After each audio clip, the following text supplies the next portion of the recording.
Soalan dia, apakah hukum kita buat video, buat konten paranormal, benda-benda yang tak normal? Okey, ada maslahat tak? Kalau tidak ada maslahat, tak, makruh, tak perlu kita buat. Min husnil mar'i tarku ma la ya'ni. Keelokan seseorang itu ialah tak buat benda mengarut-mengarut. Okey. Kemudian kalau kita buat menyebabkan adanya kesongsangan kepercayaan umat Islam sampai yakin kepada jin dan sebagainya, hukumnya haram. Nah, yang kita nak carinya, carilah apa yang Nabi sebut.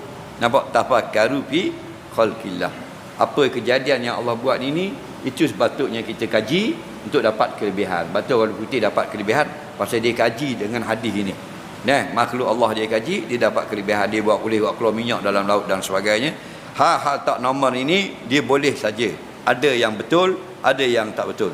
Benda yang betul ini masuk pada alam gaib. Contoh malaikat, contoh jin.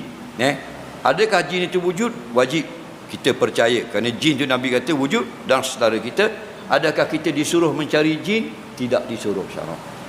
Cuma ada siapa ada pengetahuan tentang jin, hendaklah pengetahuan itu disampaikan. Kerana boleh memberi manfaat kepada orang. Jangan buatlah cerita-cerita hantu, cerita apa. Kerana benda itu mengarut saja.